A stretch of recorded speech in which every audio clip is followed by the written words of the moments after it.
And I've used this illustration before, but if you take all of the gold in the world, don't get too excited now, and put it into a cube, it will be a cube that's about 67 feet on a side. It'd be 165,000 or 170,000 metric tons. So you could have a cube, if you owned all the gold in the world, you could have a cube that would be 67 or 68 feet on a side. And you could get a ladder and you could climb up on top of it and you could say, I'm sitting on top of the world and think you're king of the world. You could fondle it, you could polish it, you could do all these things with it, stare at it. But it isn't going to do anything. It's all you are doing when you buy that is that you're hoping that somebody else a year from now or 5 years from now will pay you more to own something that it, again, can't do anything, but you're hoping that the person then thinks that somebody else will buy something 5 years later from him. In other words, you're betting on not just how scared people are now of paper money, you're betting on how much they think a year from now people will be scared 2 years from then on. Keynes described all of this. I think it was in chapter 12 of the General Theory when he talked about this famous beauty contest where the game was not to pick out the most beautiful woman among the group, but the one that other people would think was the most beautiful woman. And then he carried it on to second and third degrees of reasoning. Anytime you buy an asset that can't do anything, produce anything, you're simply betting on whether somebody else will pay more for, again, an asset that can't do anything. And actually, we did that with silver, but silver had an industrial use. And about 13 years ago, I bought a whole lot of silver. And if you'll notice, silver's moved recently. So my timing was only about 13 years off, but who's perfect? The third category of asset is something that you value based on its what it will produce, what it will deliver. You buy a farm because you expect a certain amount of corn or soybeans or cotton or whatever it may be to come your way every year. And you decide how much you pay based on how much you think the asset itself will deliver over time. And those are the assets that appeal to me and Charlie. Now, there's some logical follow-on to that. If you buy that farm and you really think about how many bushels of corn, how many bushels of soybeans will it produce, how much do I have to pay the tenant farmer, how much do I have to pay in taxes and so on, you can make a rational calculation. And the success of that investment will be determined in your own mind by whether it meets your expectations as to what it delivers. Logically, you should not care whether you get a quote on that farm a day later or a week later or a month later or a year later. We feel the same way about businesses. When we buy ISCAR or we buy Lubrizol or whatever, we don't run around getting a quote on it every week and say, is it up or down or anything like that. We look to the business. We feel the same way about securities. When we buy a marketable security, we don't care if the stock exchange closes for a few years. So when we look at Berkshire, we are looking at what we think can be delivered from the productive assets that we own and how we can utilize that capital in acquiring more productive assets. And there will be times, cotton doubled in price, much to our chagrin at Fruit of the Loom, but if you own cotton for the right 6 or 8 months in the past year, you came close to doubling your money. But if you go back a century and try to make money owning cotton over time, it has not been a very good investment. So to pick a product, crude oil, cotton, gold, silver, anything that, and of course cotton has utility.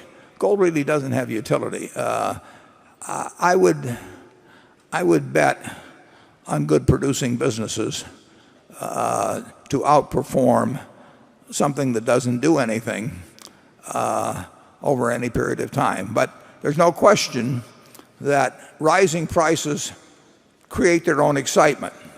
So when people see gold go up a lot, I mean, if your neighbor owns some gold and you think you're smarter than he is and you didn't own any, and your wife says to you, how come that jerk next door is making money, and you're just sitting here, it can start affecting behavior. And people like to get in on things that have been rising in price and all of that. But over time, that has not been the way to get rich. Charlie?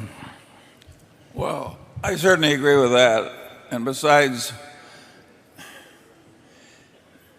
it's something peculiar to buy an asset which only will really go up if the world really goes to hell.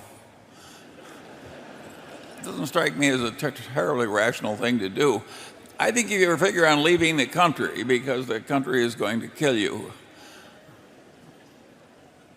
and if you assume all the other countries you might go to will also be thoroughly screwed up, I think all those people should buy a little gold.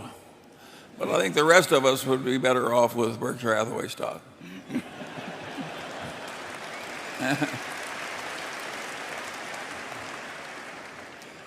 And of course, there's another class of people that think that they can protect themselves by buying paintings of soup cans. I don't recommend that either. One thing about gold also is that in addition to this 67-foot cube, more gold is being produced every year. So you have to have buyers not only to offset sellers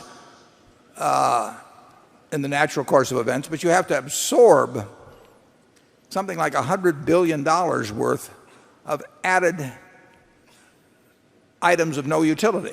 I mean, it's really interesting. I mean, they dig it up out of the ground in South Africa and they ship it to the Federal Reserve in New York and they put it back in the ground. I mean, if you were watching this from Mars, you might think it was a little peculiar, but think of how many people it makes happy. I might mention that the value of that cube, all the gold in the world, is now about valued at 1,500 plus, is about $8 trillion. And there are 1 billion acres roughly of farmland in the United States. That's a little over 1.5 million square miles. And that's valued at something over 2 trillion. And if you take 10 Exxon Mobils, you get up maybe another 4 trillion. And maybe not that much even. And so you could own all of the farmland in the United States, every bit of it. And you could own 10 Exxon Mobils and you could stick $1 trillion or so in your pocket for walking around money. And you could have your choice of that or this 67-foot piece of gold that you could fondle. And that may seem like a close choice to some people, but not to me. Well, you would also need an army to defend the gold. And it's really not a very good spot. When we buy a business, we look at what the business earns and decide how we feel about it in terms of what we paid. But we are buying something that at the end of the period, we not only have what we bought in the first place, but we have something that the asset produced. And when you buy non-productive assets, all you're counting on is whether the next person is going to pay you more because they're even more excited about another next person coming along. But the asset itself is creating nothing. One of the interesting things, for example, is gold. If you go back to the time of Christ and you look at how many hours of labor you had to give up in order to buy an ounce of gold, and you take it forward to now, you'll find the compound rate maybe 1/10 or 2/10 of 1%. And then you have to insure it during that time and make sure somebody doesn't steal it from you and everything. But it doesn't produce anything. Well, I can't imagine ever exchanging any of my shares for gold coins. But I would rather trust in the intrinsic value of a bunch of really fine businesses run by good managers selling products that people like to buy and have liked to buy for a long time, and them exchanging their future efforts, the money that comes from their wages for See's Candy or Coca-Cola or whatever, than take some piece of metal that people dig out of the ground in South Africa and then put back in the ground at Fort Knox, after transporting it and insuring it and everything. I've never been able to get it real excited about gold. Now, my dad was a huge enthusiast for a gold standard. So, I mean, I grew up in a family where gold was revered, if not possessed. And I gave it its full chance, but I've never understood what the intrinsic value of gold is. And you know, we'll sell you some at Borsheims, but I would never exchange. The idea of exchanging a producing asset for a non-producing asset would be pretty foreign to me.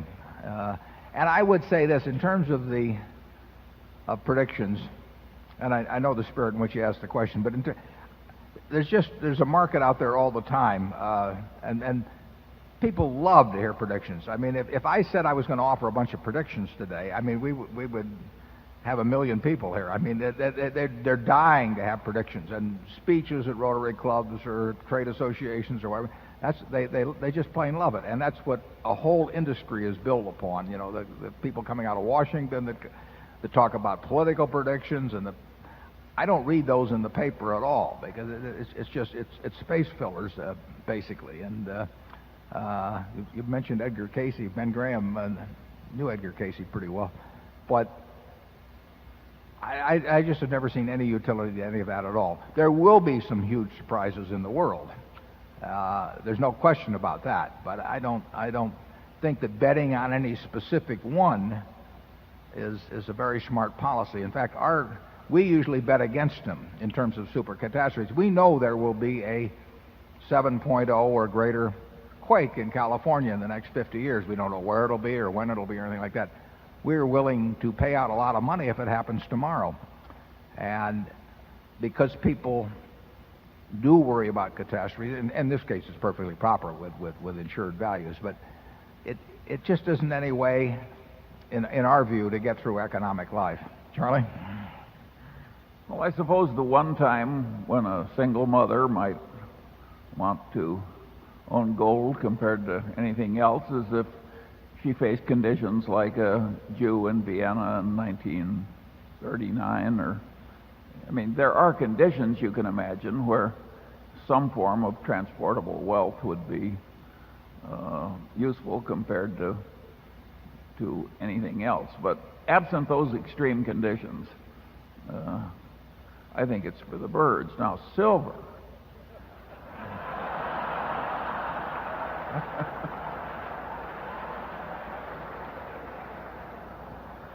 It's hard to think of anything other than fleeing the country. And, Right.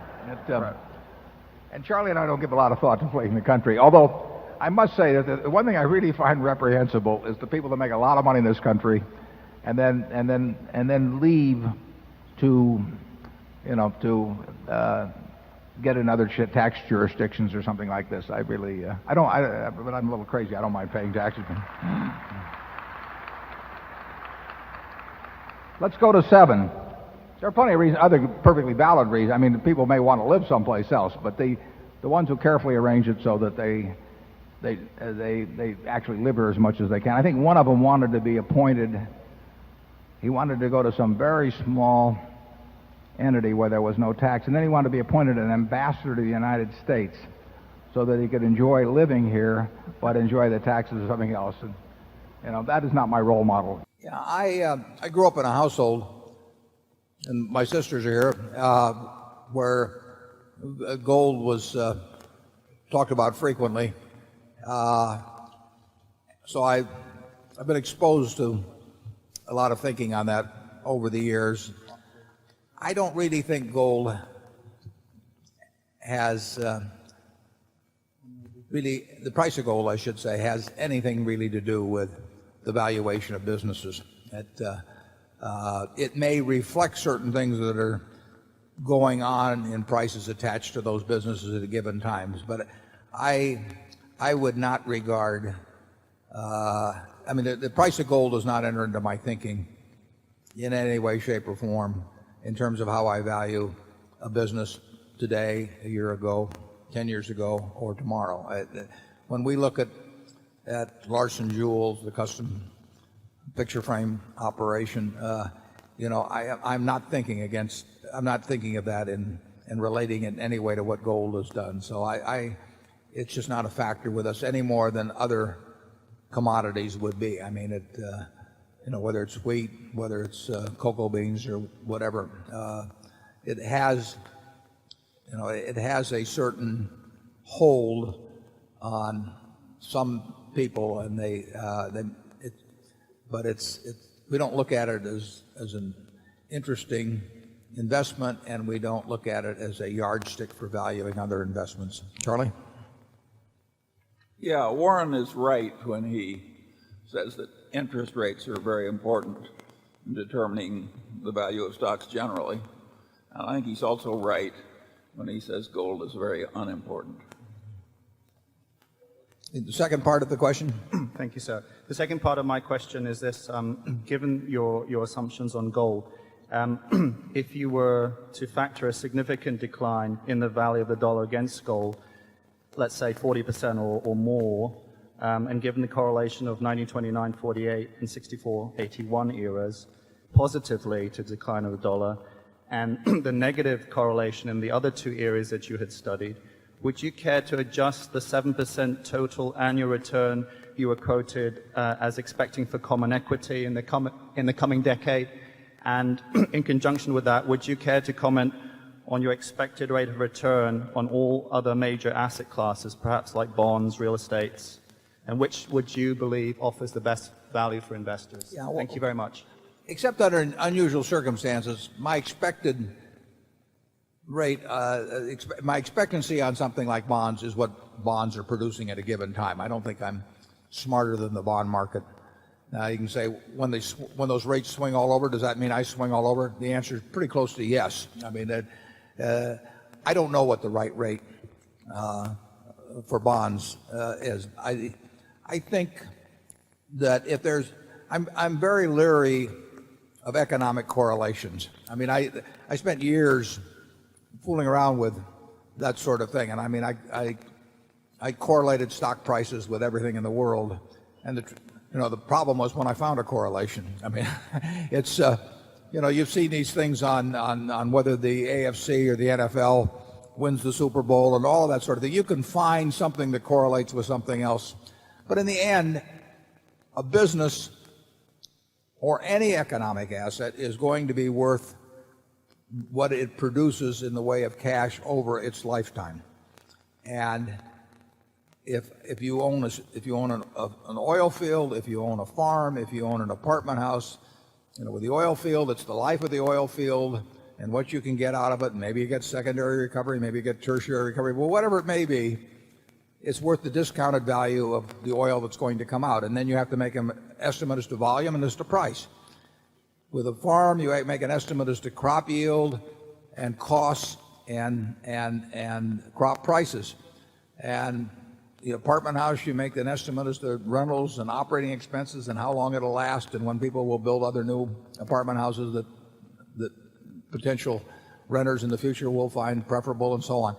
But all investment is laying out some money now to get more money back in the future. Now, there's two ways of looking at getting the money back. One is from what the asset itself will produce. That's investment. One is from what somebody else will pay you for it later on, irrespective of what the asset produces, and I call that speculation. So if you are looking to the asset itself, you don't care about the quote because the asset is going to produce the money for you. And that's what society as a whole is going to get from investing in that asset.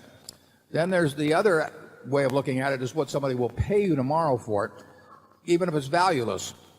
And that's speculation. And of course, society gets nothing out of that eventually, but one group profits at the expense of another.